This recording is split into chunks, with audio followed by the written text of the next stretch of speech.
ज़बूर 121 जिसके बारे में हम पढ़ते हैं कि ये हैकल की ज़ियारत का गीत है। Praise the Lord. ज़बूर 121 की तिलावत के लिए मैं दावत दूंगा बेटी शैज़ल को कि वो आए और इस ज़बूर की तिलावत करें। ज़बूर 121 खुदा का कलाम सच और बरहक है। Praise the Lord. ज़बूर 121 खुदावंद हमारा मालूम यानी हैकल की ज़ियारत। मैं अपनी आंखें पहाड़ों की तरफ उठाऊंगा। मेरी कुमक कहाँ से आएगी? मेरी कुमक खुदावंद से है, जिसने आसमान और जमीन को बनाया। वो तेरे पाँव को फिसलने ना देगा, तेरा मुहाफिज भूखने लगेगा। देख इस्राएल का मुहाफिज सोएगा न सोएगा। खुदावंद तेरा मुहाफिज है, खुदावंद तेरे दाहिने हाथ पर तेरा सहरबान है। ना आफताब दिन को तुझे सर पहुंचाएगा, ना महताब रात को। खुदावंद हर बला से तुझे महफूज रखेगा, वो तेरी जान को महफूज रखेगा। खुदावंद तेरी आमद में अब से हमेशा तक हिफाजत करेगा। आमीन। Praise the Lord. खुदावंद का पाक कलाम पढ़ा, सुना, समझा जाना सबके लिए बरकत का सबब। ज़बूर 121 जिसकी हेडिंग हमने पढ़ी, खुदा हमारा मुहाफिज। मुहाफिज का क्या मतलब होता है, बता सकते हैं? वो हमारा हिफाजत करने वाला, जो आसान लफ्जों में बचाने वाला। Praise the Lord. ज़बूर 121 की जो हेडिंग तो हमने पढ़ ली, लेकिन उसके नीचे एक सरनामा लिखा हुआ है। सरनामा मैंने पिछली दफा बताया था, जो ज़बूर की आयत से पहले लिखा होता है वो क्या है? मालूत यानी हैकल की ज़ियारत का गीत। जब भी कोई बाइबल का स्टूडेंट बनता है या कलाम को सीखना चाहता है, तो वो कोशिश करता है कि जो बाइबल के अंदर इक़्तिबास हैं, बाइबल की आयात हैं, जो उसके हवाला जात हैं, उसको परखने की कोशिश करता है। सोचता है कि ये जो हिस्सा है ये कब लिखा गया, किसने लिखा और क्यों लिखा। ये कौन समझ सकता है? जो बाइबल का स्टूडेंट है, जो बाइबल को पढ़ता है। सो आज हम इस ज़बूर पर गौर करेंगे कि ये ज़बूर 121 कब लिखा गया, क्यों लिखा गया, किसने लिखा, और इसमें जो मुंदरज है ये क्या अहमियत का हामिल है। इसकी हेडिंग, जो सरनामा है, हमें बताता है कि ये हैकल की ज़ियारत का एक गीत है। और अगर हम देखें तो ज़बूर 120 से 134 तक ये 15 ज़बूर बनते हैं और सब की हेडिंग सेम है, मालूत यानी हैकल की ज़ियारत का गीत। ये 15 ज़बूर क्या है? हैकल की ज़ियारत के गीत हैं। और इनको आसान लफ्जों में अ साम ऑफ असेंशन भी कहते हैं। जितने बच्चे पढ़े लिखे बैठे हैं, खास तौर पर जो मैथ को जानते हैं, मैथ के अंदर एक टर्म होती है असेंडिंग और डिसेंडिंग। असेंडिंग का मतलब ऊपर की तरफ जाना, डिसेंडिंग का मतलब नीचे की तरफ आना। तो ये ज़बूर है अ साम ऑफ असेंशन, यानी असेंडिंग भी आप कह सकते हैं, ये ऊपर की तरफ जाता है। और ये 15 ज़बूर हैं और 3-3 ज़बूरों का एक सेट, यानी 5 सेट हैं ये 15 ज़बूर। ज़बूर 120 से 21, 22, 23, 24, 25, 26, 27, 28, 29, 30, 31, 32, 33 और 34। 15 ज़बूर ये हमें बताते हैं कि ये हैकल की ज़ियारत के गीत हैं। और इसके बारे में पहला ज़बूर जो जो मैंने बताया कि 5 सेट हैं इसके अंदर। जो ज़बूर 120 है, जो पहला सेट है, यानी पहले हिस्से के अंदर, पहले ज़बूर के अंदर ये बताया गया कि ये मुसीबत है। फिर आगे 21 के अंदर मुसीबत का हल बता दिया गया और 22 के अंदर शुक्रगुजारी कर दी गई। पहले मुसीबत, फिर उसका हल, फिर शुक्रगुजारी। ये इसी तरह 5 ज़बूर चलते हैं।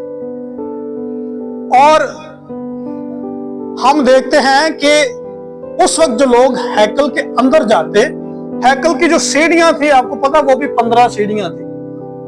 ये हर सीढ़ी के ऊपर खड़े होकर एक ज़बूर पढ़ते, फिर दूसरी पर जाते, फिर तीसरी पर, और फिर हैकल के अंदर दाखिल होते। इनका मानना था कि हैकल के अंदर जाना कोई आसान काम नहीं है। आज इतनी आसानी है ना हमें कि हम हैकल के अंदर आ जाते हैं। ये यीशु मसीह के आने से पहले हैकल में जाना कोई आसान काम नहीं था।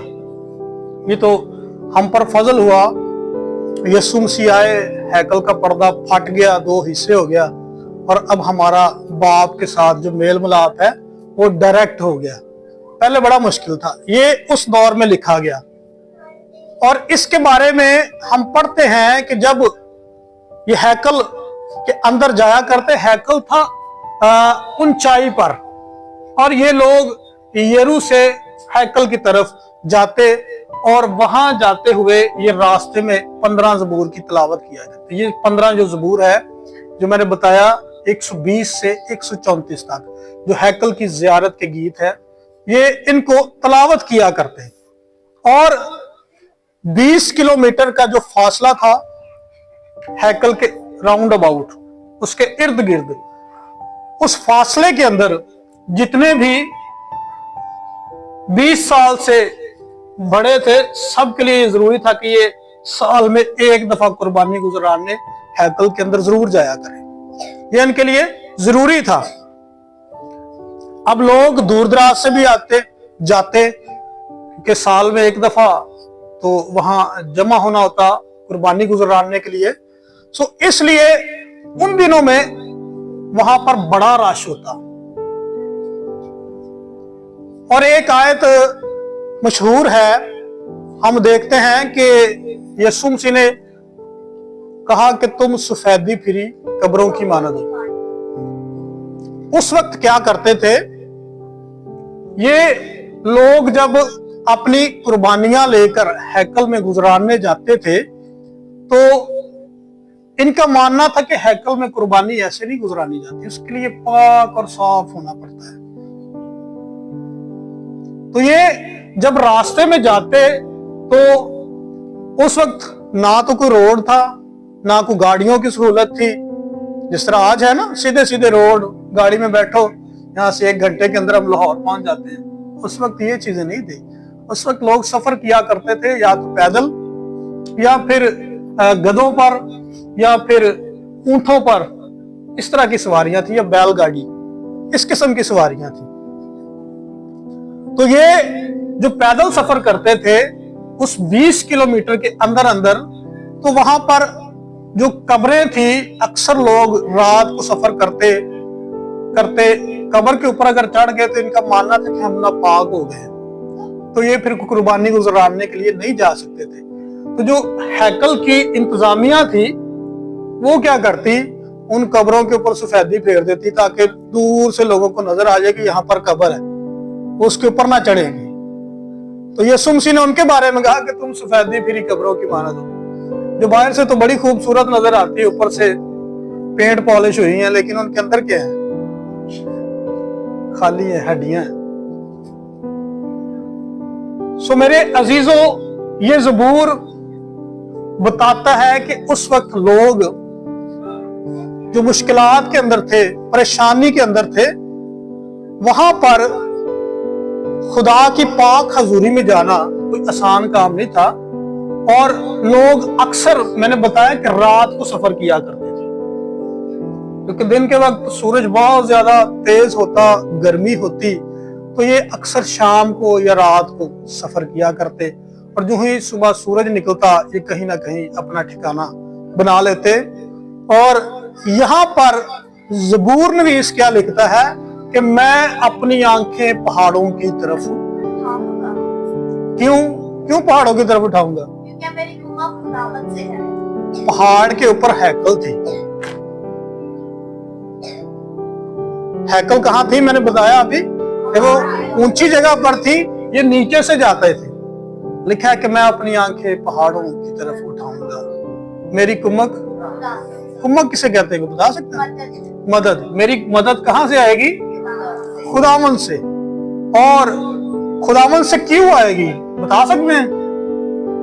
मेरी कुमक खुदावंद से है क्योंकि जिसने आसमान और जमीन को बनाया, यानी जिसने हमें बनाया है, जो हमारा क्रिएटर है, हमें पैदा करने वाला, मदद भी उसी की तरफ से है। मेरी कुमक कहां से है? खुदावंद से है। और आगे लिखा है कि जिसने आसमान और जमीन को बनाया वो तेरे पांव को फिसलने ना देगा। अब मैंने जिस तरह बताया कि उस वक्त लोग पैदल सफर किया करते थे और जो रास्ते थे बड़े कठिन रास्ते थे, स्लिपिंग वाले पथरेले रास्ते, और खास तौर पर जब सफर करते करते बारिश हो जाती तो लोग स्लिप भी हो जाते। तो इस ज़बूर के अंदर ज़बूर नवीस ने यह बता दिया कि वो तेरे पांव को फिसलने ना देगा। तेरा मुहाफिज बेशक तू रात को सफर कर या दिन को सफर कर। तेरा जो मुहाफिज है, तेरा बचाने वाला है। आज टॉपिक क्या है हमारा? भूल गए टॉपिक क्या है? हमारा मुहाफिज है। बेशक खुदावंद हमारा मुहाफिज है। मुहाफिज। क्या लिखा है कि बेशक तेरे पांव फिसल जाए, लेकिन जो तेरा मुहाफिज है वो ऊँघने का नहीं, उसको नींद नहीं आती, वो सोने वाला नहीं है। लिखा है तेरा मुहाफिज ऊँघने का नहीं। देख इस्राएल का मुहाफिज ना ऊँघेगा ना सोएगा। जो तेरा मुहाफिज है ना वो ना ऊँघेगा ना सोएगा। खुदावंद तेरे दहने हाथ पर तेरा साहिबान है, ना आफताब दिन को तुझे जरर पहुंचाएगा। आफताब किसे कहते हैं पता? सूरज को। मैंने बताया ना कि कुछ लोग दिन के वक्त सफर किया करते, तो दिन के वक्त सफर करना पैदल कितना मुश्किल काम है। थक जाता है बंदा, पसीने से बंदा भर जाता है। तो अक्सर लोग धूप में चलते बीमार भी हो जाते। उनके बारे में लिखा है कि ना आफताब दिन को तुझे, यानी तुझे सूरज दिन के वक्त कोई नुकसान नहीं पहुंचा सकता। अगर तू मेरी जियारत के लिए जा रहा है, अगर तू मेरे लिए कुर्बानी गुजराने जा रहा है, तो फिर आफताब सूरज तुझे कोई जरर नहीं पहुंचा सकता। और लिखा है ना महताब रात। महताब किसे कहते हैं? चांद को। महताब रात को अक्सर हम देखते हैं। अभी मैंने बताया कि उस वक्त लोग जो रात को सफर करते थे, रात को सफर करते, कई लोगों का ख्याल था कि शायद हमें कोई अबलीसी कुव्वत रात को जब हम वीराने में से गुजरते हैं हमें कहीं पकड़ ना ले। तो ये उनके बारे में है कि ना महताब रात को खुदावंद, आगे वो मुसीबत और बला का जिक्र आ गया। खुदावंद हर बला से तुझे भावे रात में उसी वीरानिया जो सफर करिए। दाऊद क्या कहता है? खामौत के साया की वादी से मेरा, मैं किसी बला से नहीं डरूंगा। ये लिखा हुआ है कि ना आफताब तुझे दिन को जरर पहुंचाएगा, ना महताब रात को। खुदावंद हर बला से तुझे महफूज रखेगा, वो तेरी जान को महफूज रखेगा। वो खुदावंद तेरी आमदरफ्त में, आमदरफ्त किसे कहते हैं? आने जाने में, सफर करने में भी आप कह सकते हैं। जब ये लोग 20 मील का सफर करके कुर्बानी गुजराने के लिए जाते थे, तो कलाम कहता है कि वो आमदरफ्त में अब से हमेशा तक तेरी हिफाजत करेगा। उस वक्त सोचे लोग 20 किलोमीटर का सफर, किलोमीटर नहीं सॉरी 20 मील, मील किलोमीटर से बड़ा होता है। तकरीबन आप यहां से कह सकते हैं कि रायवंड से भी आगे, रायवंड यहां से सिर्फ 13 किलोमीटर है, तो मील इससे भी आगे समझ ले, तकरीबन आप लाहौर के करीब कह ले। लोग पैदल सफर करके जाया करते थे, सिर्फ किस लिए? कुर्बानी गुजारने के लिए। आज खुदा ने हमें सहूलत दी है, हमारे मोहल्ले के अंदर चर्चेज हैं, घर के पास हैं, लेकिन हम कुर्बानी गुजारने के लिए नहीं आते हैं। हम क्या कहते हैं? सर्दी बहुत ज्यादा है, आज हमारे घर में मेहमान आ गए, आज हमारी लाइट चली गई, आज मेरा दिल नहीं कर रहा, आज मैं सोया हुआ लेट उठा। छोटे छोटे एक्सक्यूज हम पेश करते हैं ना इन लोगों के लिए। देखें, ये 20 किलोमीटर का सफर तय करके पैदल, ना कोई गाड़ी, ना कोई इनके पास सवारी जो फौरन इनको लेके चले जाए, कि खुदा के घर में कुर्बानी गुजारने के लिए जाए। उनके बारे में लिखा है कि वो तेरी जान को महफूज रखेगा, खुदावन तेरी आमद-ओ-रफ्त में अब से हमेशा तक तेरी हिफाजत करेगा। सो इस ज़बूर के अंदर 5 ऐसी चीजें हैं जो हम सीखेंगे। पहली 2 आयात के अंदर हम देखते हैं कि हमें खुदा की मौजूदगी का एहसास होता है, वो अपनी मौजूदगी हमें जाहिर करवाता है। कैसे? लिखा है कि मैं अपनी आंखें पहाड़ों की तरफ उठाऊंगा, मेरी कुम्मक यानी मेरी मदद कहां से आएगी? साथ ही उसका जवाब मिल गया खुदावन से। इसका मतलब खुदावन मौजूद है, उसकी मौजूदगी का एहसास है कि नहीं है? पहली बात हम सीखते हैं ज़बूर के अंदर कि वो मौजूद है। दूसरी बात कि वो मुहैया करता है। क्या लिखा है? वो तेरे पांव को फिसलने ना देगा, तेरा मुहाफिज ऊँघने का नहीं। देख, इस्राएल का मुहाफिज ना ऊँघेगा ना सोएगा। यानी पहली बात वो मौजूद है, दूसरी बात वो मुहैया करता, और तीसरी बात कि वो हमारा जो है हमारे साथ वादा करता, और चौथी बात वो हमारी हिफाजत करता। और पांचवी और आखिरी बात कि सिर्फ वो मौजूद होने के बावजूद, मुहैया करने के बावजूद, वादा करने के बावजूद, हिफाजत करने के बावजूद वो हमें भूलता नहीं, साथ में उसकी यकीन दहानी करवाता है कि हाँ मैं हूं। यकीन दहानी के तौर पर हम पढ़ते हैं ना, लिखा है खुदावंद हर बला से तुझे महफूज करे, वो तेरी जान को महफूज रखेगा। ये एंड पे ये दाऊद की स्टेटमेंट है कि उसने यकीन दहानी के तौर पर ये आयात लिखी है कि वो तुझे हमेशा ही बचाएगा।